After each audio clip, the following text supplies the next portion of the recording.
the question about you and Rachel Hand, where do your candidacies differ? Okay. Well, Rachel Hand is a very intelligent, bright young woman, and she is really trying to sell her story to St. Johns County voters. Rachel Hand has lived in St. Johns County since May. I, in contrast, have lived in St. Johns County for 43 years, have lived and served here for 43 years, not just on the school board, but also in the community. I know our community, I've watched it grow and develop. I know the people who live here, I know their values, and I think, in fact, I know that experience puts me far ahead of someone who is not really familiar with everything, and enables me to understand why things are like they are and why things are headed in a direction that they might be, and how to either help with that change or to mitigate it. And she had some nice words for you too. She rendered respect for your long-time service. She criticized you for sort of being out of touch, not really being connected with the full community. What's your response to that? Are you in touch? I am very much in touch. In her experience, I'm probably not, because of this reason. My husband had an accident on an airplane on June the 26th, and he ended up in an Amsterdam hospital. I flew there on June the 27th, and we stayed there 22 days. We came back, and then he was in Mayo Hospital for another 8 days. She did not see me interact with the community. She did not see how in touch I am with the community. Every single day of the world, Monday through Friday, daylight to dark and past dark, people contact me with their concerns and their problems, and I am a problem solver.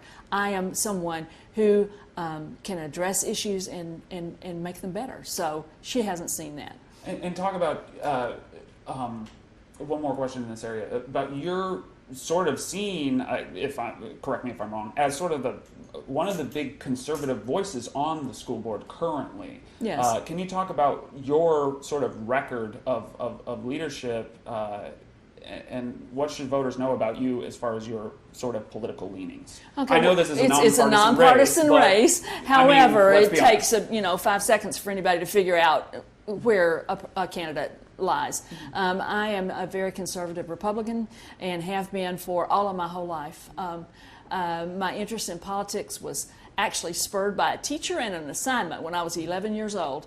There was a presidential debate, and she assigned us to watch the thing. And coming away from that debate, I realized I was a conservative and I had Republican leanings, and I've stayed there ever since. Can I ask which debate? Do you remember? Yeah, I sure do. It was Nixon and Kennedy. First one ever televised. Wow, how about that? Okay, all right, that's interesting. Let me ask this. How do you think the district has responded to the criticisms of how the library books are curated, and how it's responded to these so-called culture war issues overall? Well, the library books, it's been a hotly fought debate, and to a large measure, one that was very relevant and should be fought. We have made some changes because of that, and we're now requiring media specialists especially to very carefully read books before they're purchased and put in the library. We have media committees that also are now reviewing those books at the beginning, not when they're challenged, and although they still are reviewed when they're challenged. But an example of that are the Sunshine State Young Reader Awards. Mr. Forson asked that we not purchase those books at the beginning because he wanted to give time for media specialists to review them. Every single one of the books on the elementary and the secondary lists have been read and reviewed by at least one media specialist, and now he has allowed media specialists to purchase them to put, with the exception of one book, and I don't remember the title right now, but it came with a warning for mature content, and so he asked them not to purchase that particular one. I think one of the ideological schisms in the district and in public education about this topic is which ideas are considered unacceptable. And there's a concern, obviously, on the part of Democratic liberal voters that the intention with this whole fight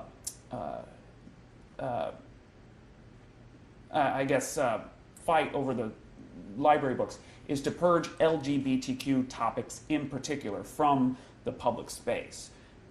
Your response to that is that, I mean, I don't see that as a focus on the books that have been challenged. Certainly some of them have that theme, but others of them, it's just the language that is used and the way that scenes are described among characters, between characters. And many, many times it's not LGBTQ activities. A lot of times it's sort of compared to pornography, which is of course like an entirely different area of literature, if I can use that term. Speaking just bigger picture, there's some parents and families would like to see parents able to sort of veto a library book, or like have parents have say over which books in the library can just be taken out and not available to the public. What's your thought on that Well, we have a process, and that process, if a parent finds a book that they find objectionable, they can challenge the book. And when that happens, then the book is presented to a media committee at the local school. That committee is comprised of media specialists, principal or designee, teachers, parents, and those people then listen to the complaint of the person and then go and look at the materials and make a determination whether or not they agree with that and whether or not they feel that the book should be retained in the circulation.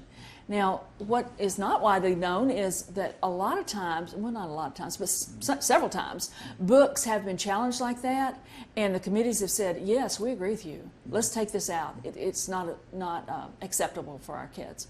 Other times, they don't agree, and then the parent has the option to challenge that to the district level committee, which is comprised of people from that same category of composition and same process. So overall, it sounds like what you're saying is there's a process in place. Yes. You think the process is working. So the complaints that you're hearing are like, well, you're not. It's not. The process is addressing your complaints, is what you're saying. The process, I believe, the process is fair. Although I think that the committees could be a little bit more robust in including more parents and a little bit more of a parental voice. I agree with that. Okay. So, and we're addressing that at local school level. So, I want to ask about the governor's decision to suspend some local school board officials in South Florida. Now, there was criticism over how they responded to the safety report. Regardless of whatever the reason is, the precedent that a governor suspending locally elected school board officials, what's your take on that, and when, if at all, that might be appropriate? well, it was a little bit startling when it happened. However, it's in his purview to do that if he feels that an elected official is not performing his or her duties up to standards. So it's perfectly. Which standards, though? Is it a legal thing, or is it like can he make a political decision? Well, there was a 2-year-long grand jury report study of this whole thing, and that grand jury found that those particular school board members were negligent in their duties. So that that's up to the governor to determine. But does it? Where should the bar be, though? Should it be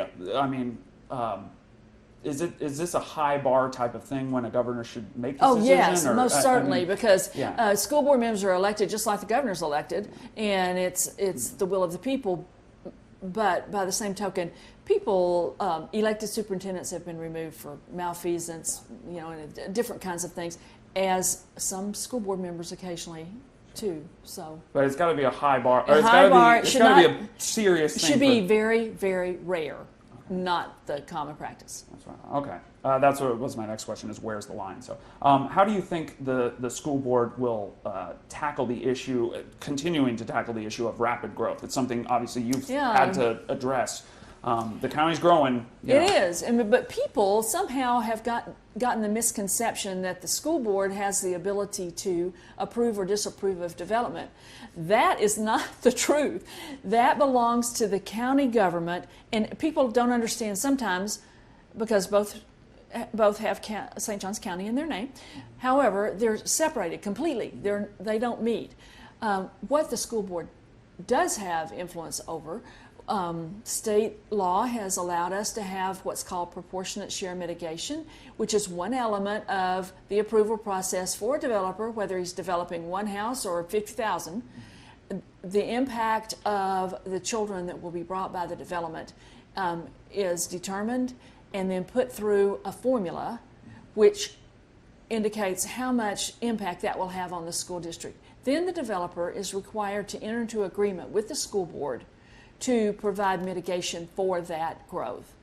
And that might come in the form of land donation, it might come in the form of money, it might come in the form of the developer saying, well, I'll just wait. Yeah. So, but that element has to be in place before the developer goes forward to the county to get his project approved. It's one element. Yeah. That's all that That's we not have. Control, it's just like consideration. No, we cannot. However, then it's our responsibility to respond to those children when they come. And that's very, very difficult because of the rapidity, how fast it's coming. And part of that is because during the recession, people stopped with their developments, and projects like Silverleaf, for example, and Twin Creeks out there, those were approved in 2007, 2008, but they didn't start building till now. So nobody approved those last week. It was a long time ago, but we're now getting the impact of it.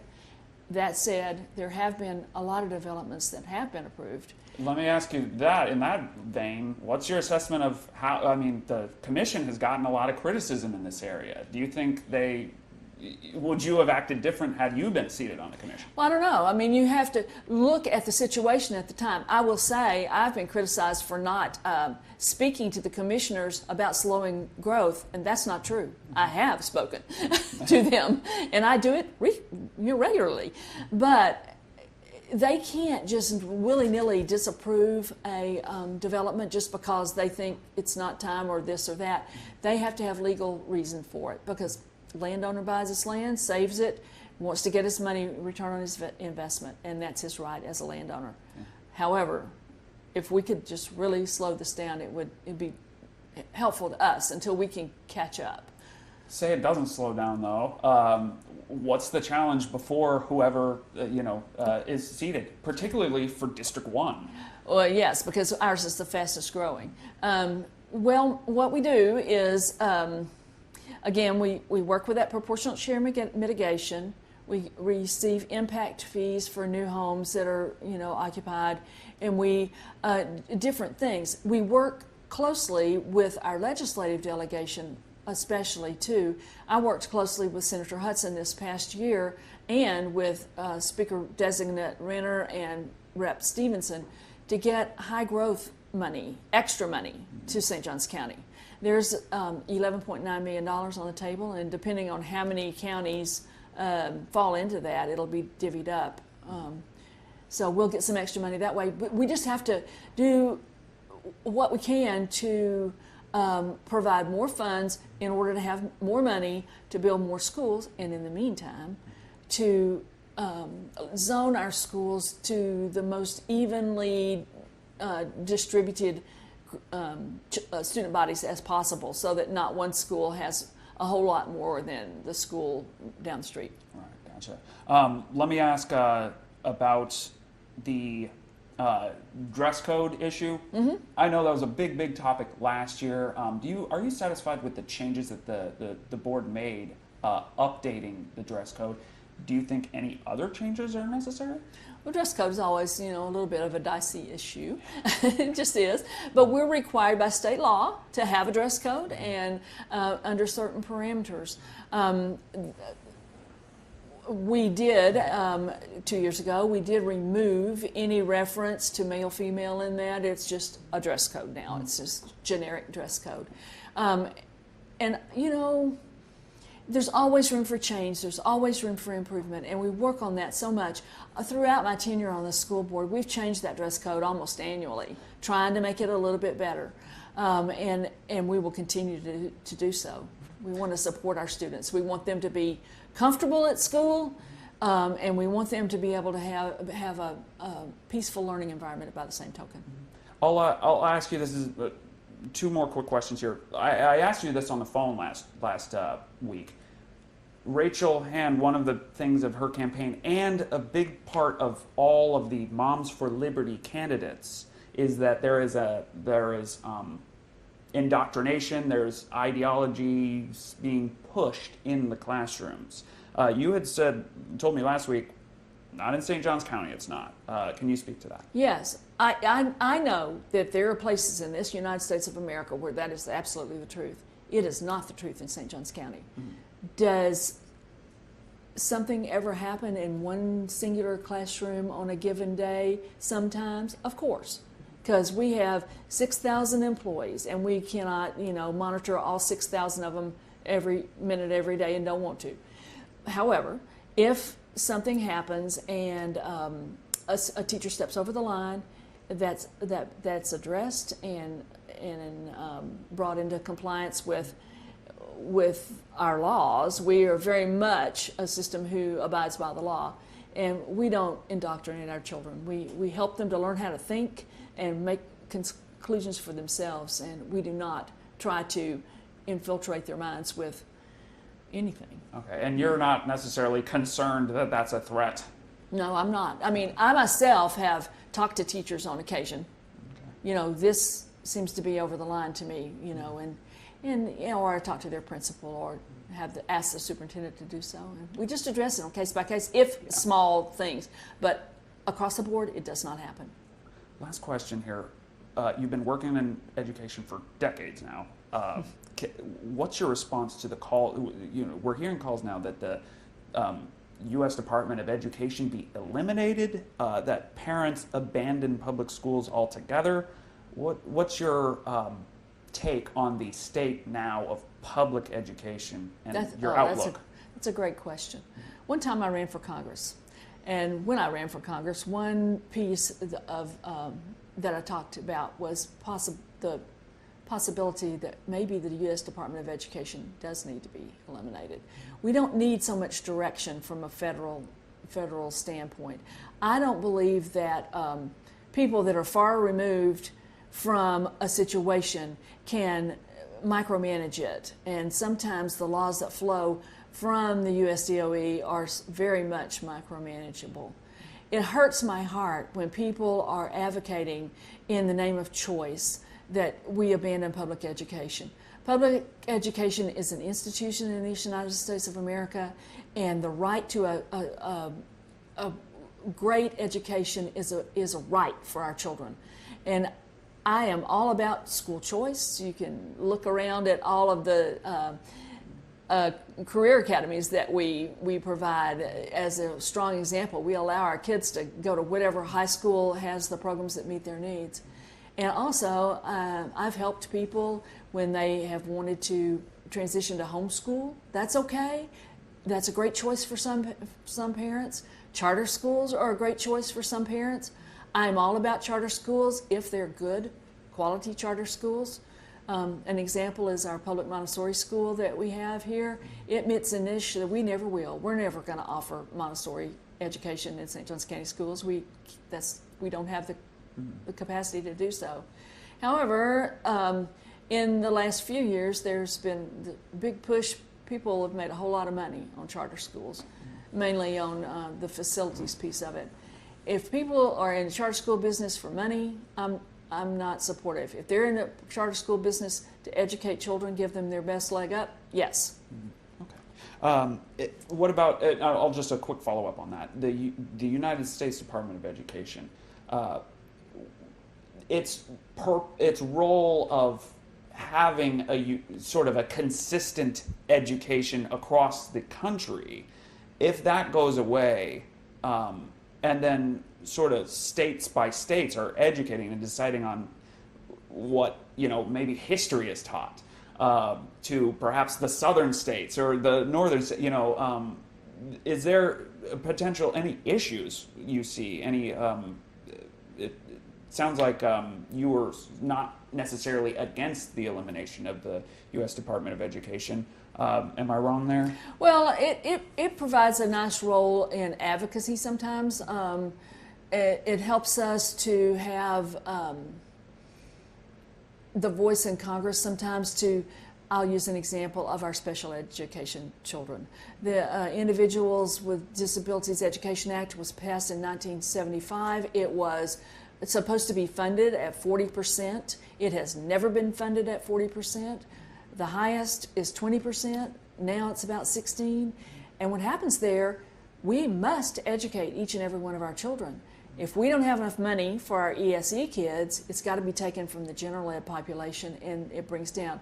But revisions that working with Congress to up that allocation of money to fully fund our children with disabilities, because it's expensive, but we want them to have the best quality education they possibly can.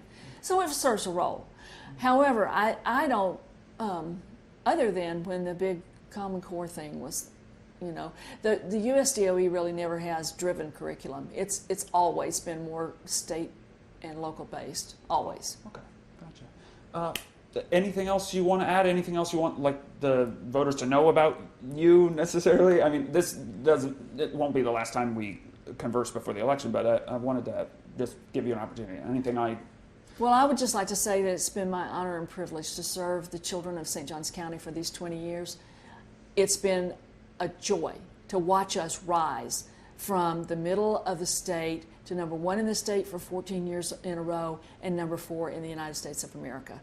We do a great job in St. Johns County, and I would submit to you it's because of strong leadership. I would like to continue my tenure. That's all we need. Thank you very much, ma'am. You're welcome. Yeah, 14 years of number 1.